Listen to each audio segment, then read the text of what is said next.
Water and શાર્કે Europe India centre for business and ઇન્ડસ્ટ્રીના સહયોગિતામાં અમદાવાદ ખાતે the Cyprus presidency of the council of the European Union strengthening EU India strategic and economic partnerships વિષય પર ઉચ્ચસ્તરીય વ્યાપાર અને રાજદ્વારી સંવાદનું આયોજન કરવામાં આવ્યું. ગુજરાતની બિઝનેસ ઇકોસિસ્ટમને યુરોપ સાથેના ભારતના વધતા જોડાણ પર થઈ રહેલી મહત્વપૂર્ણ વાતચીતના કેન્દ્રમાં લાવી દીધી હતી. આ કાર્યક્રમમાં રાજદ્વારી પ્રતિનિધિઓ, ઉદ્યોગ સાહસિકો, વ્યાવસાયિક સેવાઓ સાથે જોડાયેલા હિતધારકો, ઉદ્યોગ અગ્રણીઓ અને નીતિ નિર્ધારણ સાથે જોડાયેલા સહભાગીઓને એક મંચ પર લાવવામાં આવ્યા હતા, જેથી એ વાત પર વિચાર કરી શકાય કે યુરોપિયન યુનિયન કાઉન્સિલની સાયપ્રસ પ્રેસિડેન્સી ભારત યુરોપીય સંઘની વચ્ચે ગાઢ જોડાણ માટે એક ઉપયોગી પ્રવેશ બિંદુ કેવી રીતે બની શકે છે. Report by Ashwin Limbachiya, Ahmedabad. મારું નામ હર્ષ પટેલ છે. હું એડવોકેટ અને ચાર્ટર્ડ એકાઉન્ટન્ટ છું.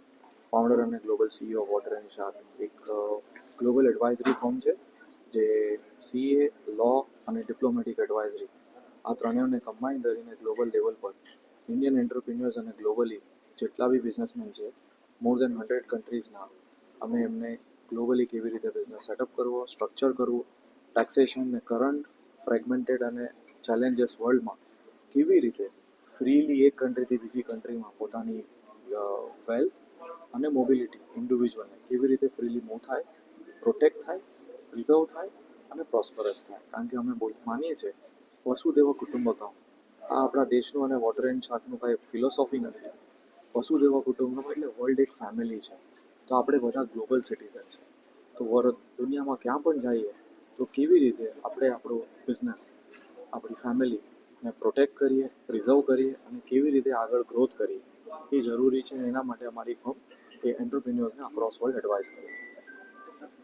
ઇમ્પોર્ટન્ટ ક્વેશ્ચન છે. જો બિઝનેસમાં ઓલવેઝ નંબર મેટર કરે, કારણ કે કમર્શિયલી સેન્સ બનતો હોય તો જ એક્સપાન્ડ કરાય. બટ આજે એક માઇન્ડસેટ બહુ મોટો કી રોલ પ્લે કરે છે. કારણ કે આજે એક ઇન્ડિયન ચાર્ટર્ડ એકાઉન્ટન્ટ મુંબઈથી જે 100 ફૂટની સ્ક્વેર ફીટમાં રેન્ટ ઓફિસ ચાલુ કરીને આજે 20 કન્ટ્રીમાં અમારી કંપનીઝ છે, તો એ તમને પૈસા ને સ્ટ્રેટેજી પછી આવે, પહેલાં તમારું માઇન્ડસેટ આવે. કેમ ઇમ્પોર્ટન્ટ છે? કારણ કે તમારું ઇરરિસ્પેક્ટિવ તમારું ટર્નઓવર હોય, બિઝનેસ હોય, અગર તમારા માઇન્ડમાં તમને ત્યાં ફોરેન કન્ટ્રીમાં, યુરોપમાં પોતાની કંપની ખોલવી છે, સેકન્ડરી ચેલેન્જીસ પછી આવે. 5,000 યુરોથી લઈને 2 લાખ યુરો સુધીનો રોકાણ થાય. ડિપેન્ડ કયા ટાઈપનું બિઝનેસ છે, કઈ કંપની છે. એક્ઝામ્પલ, એડવાઇઝરી ફર્મ હોય, ચાર્ટર્ડ એકાઉન્ટન્ટ, લોયર જેવી અમારી હોય, કે જેને એટલું રોકાણ ના જોઈએ કારણ કે સ્કિલ બેઝ છે.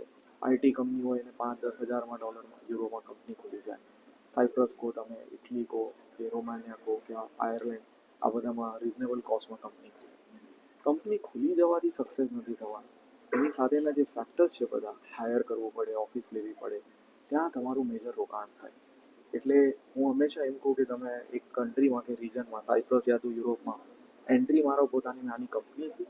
ત્યાં તમે માર્કેટ સ્ટ્રેટેજી અને માર્કેટ રિસર્ચ કરો, ત્યાંથી તમે કોલાબરેટ કરો અને ત્યાંથી તમે એક લેવલ પર આખા યુરોપિયન યુનિયનમાં પોતાનો બિઝનેસ સ્ટેબલ કરી શકો અને ગ્રો કરી શકો.